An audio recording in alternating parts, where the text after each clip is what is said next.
Chapter 2. The Price of Silence. I left the suite once the city's pulse had fully come online. The walls behind me had been engineered for comfort and discretion, calibrated air, polished stone, security woven so subtly it felt like silence. Comfort is a sedative. I had taken enough of it. Outside waited Section W, awake and unashamed of its teeth. The morning carried a layered smell: hot metal, brewing coffee, grease from street carts, ozone bleeding off the grid. It slid into my lungs and sharpened my focus. I welcomed it. The city always spoke first through scent, and this one spoke of motion, money, and risk. Before I stepped into it, I closed one last loose end. The two women in my bed stirred as I moved. Silk whispered. Breathing shifted. I woke them carefully. Unknown reflexes get people hurt. I told them I had business. They understood without offense. Experience teaches its own language. I transferred funds before they could ask. The chime of receipt surprised them, pleased them. Generosity buys more than goodwill. It buys silence, clarity, and clean exits. They left smiling, perfume fading behind them like an echo of warmth I didn't follow.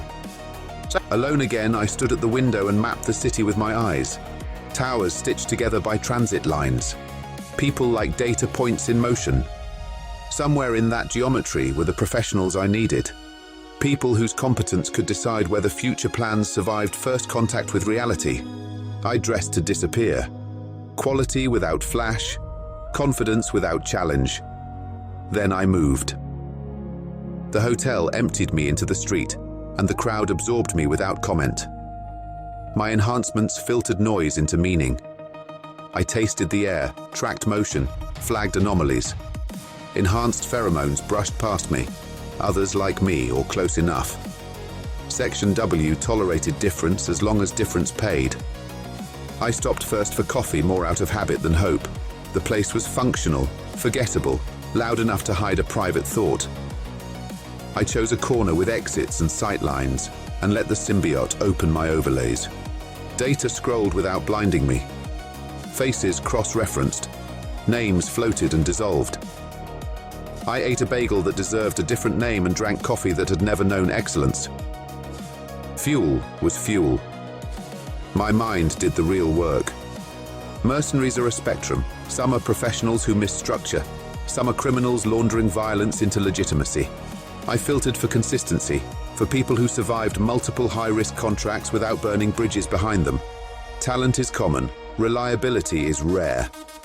When the list narrowed, I moved again. The tavern I chose later that morning had earned its reputation honestly.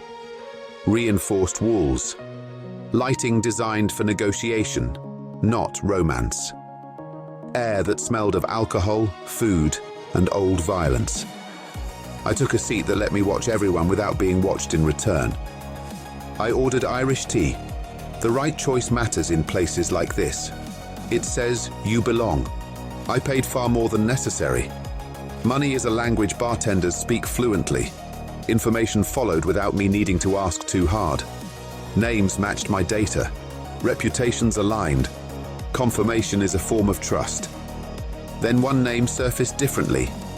Not spoken casually. Held for a moment before being released. Lady X. No real name. No past anyone could verify. A construct, by reputation and by the few descriptions that leaked through her operational discipline. Platinum hair, purple eyes. Selective to the point of myth. The kind of operative who didn't need clients because clients needed her.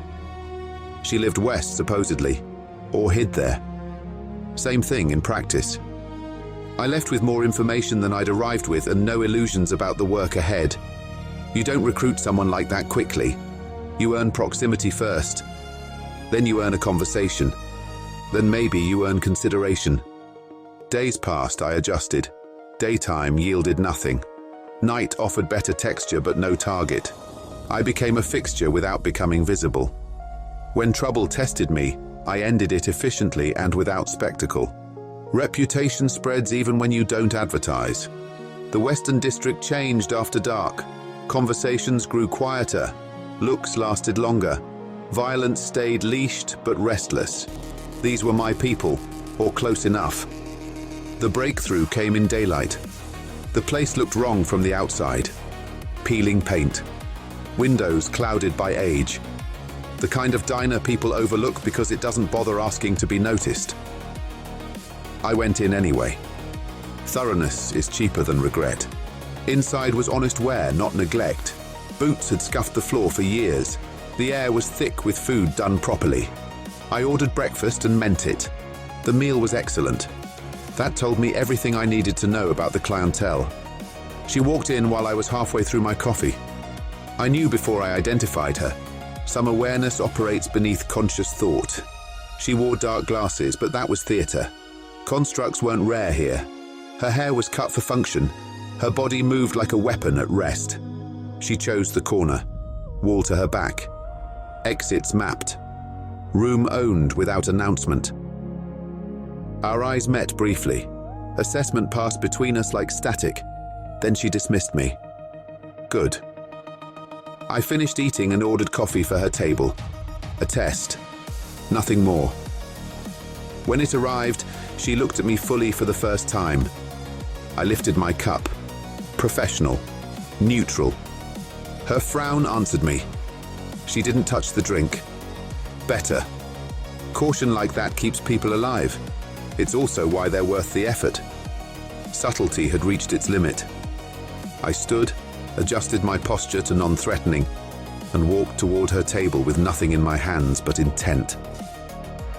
Whatever happened next would decide whether Lady X remained a rumor or became the most consequential conversation of my career.